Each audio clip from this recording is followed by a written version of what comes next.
welcome back. Let's proceed with our next lesson. Let's look at Lesson 2 on page 7. Lesson 2 is about nouns. Now, your subjects of a sentence are nouns or pronouns. A noun is a person, place, or thing. You can look for the definition here, and then after that, find the directions. The directions on every assignment are very important to know and to read because that's what you want to do in order to learn the lesson properly. The directions here are to write the noun and define each one. That means to explain what each word means. You should use a dictionary or an encyclopedia to make sure you learn the proper meaning of the word. Otherwise, if you're writing down something else and just guessing, you're not really learning. So you do need to look at an English dictionary or encyclopedia. And often a word may have two meanings. For example, the one I think that is most easily understandable is the word red. R-E-D is the color red, like the color of a red apple. R-E-A-D means I read a book.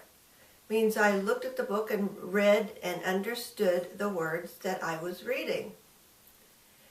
Also, you have different tenses in read when you're talking about I read the book. You have the present tense of I read books daily, or I read a book yesterday, or I will read a book tomorrow. All of the words for reading a book are spelled R-E-A-D. That is different than the color red, R-E-D. But you might also notice that I pronounced read differently in the different tenses. In the present tense, read is pronounced read. I read a book, R-E-A-D. The same spelling, R-E-A-D, when I say I read it yesterday, notice I changed the sound of it from read to read. I read the book yesterday, and I will read the book tomorrow. So it's important that you have the use of the word in a sentence, often to know how to spell the word. For instance, if you're having a spelling test, and the teacher told you to write down read, which one are you going to put? So the teacher has to say it in a sentence for you to know which one to spell and to spell it correctly. There is another kind of read that is spelled R-E-E-D. There is a reed that is like a plant that grows out of the water that looks like a stick. That's a reed. And there is also a reed that is on an oboe that you put in your mouth like this.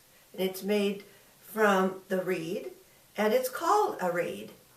So there are a lot of words that sound similar or even spelled the same in English, but you have to learn how they're used in a sentence in order to use them properly. Let's read our list on the noun page for Lesson 2. Remember, you're going to write the word or print the word in a sentence, defining what it means. The first word is school.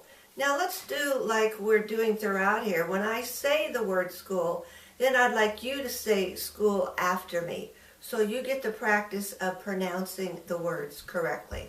Number 1 is school.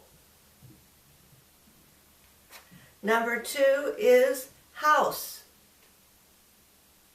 Number 3 is chair. Number 4 is desk. Number 5 is home. Number 6, office. Number 7, building. Number 8, soccer field. Number 9, book. Number 10, pencil. Number 11, paper. Number 12, floor mat. Number 13, bed. Number 14, flag. Number 15, flagpole. Number 16, dictionary. Number 17, encyclopedia. Number 18, letter. Number 19, man. Number 20, woman. Number 21, boy. Number 22, girl. Number 23, child. Number 24, adult. Now, I may have recorded this in another portion of the lessons, but that's okay because we often need to repeat some lessons in order to do it well. And it is very important that you understand what nouns are, as you have to have a noun in a sentence to make it a sentence. And some of these are a little more difficult words than you might learn if I were teaching very beginning young students, say under 5. So I'm pushing up the level of the words at the beginning here for you because I know some of you have heard and spoken English before. Now I'm just going to take a few moments to go through and tell what each word means, just to verify that after you have looked them up, it's a similar meaning. So this might be an opportunity for your teacher to turn off the video for a few moments and then turn it back on to see if the definitions match with what I have said them to be.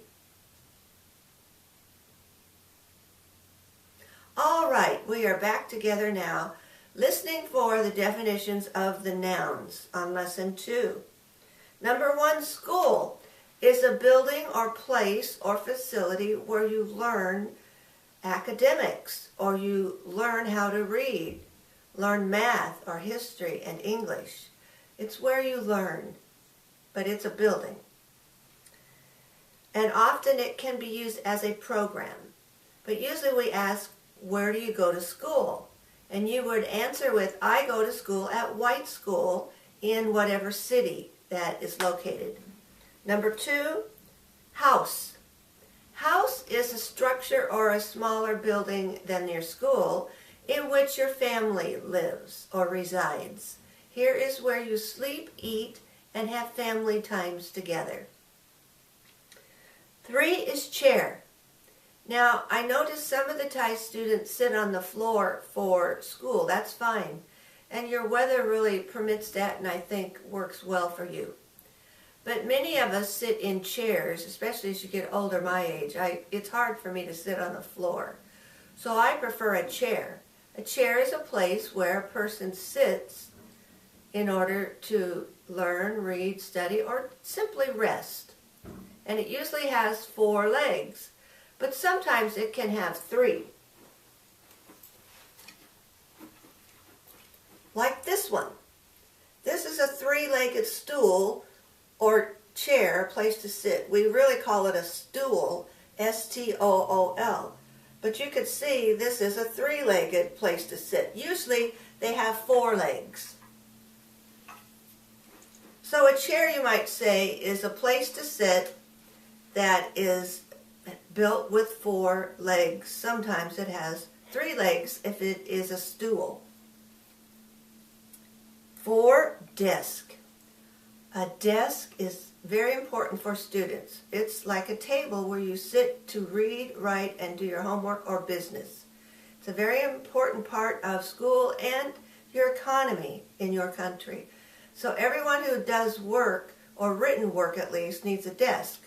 Unless, of course, you're a contractor and you go out and build houses or homes, you might not need a desk, but you might also need it if you also have to do the books or the record keeping for your business. So most people need a desk, but some people do not.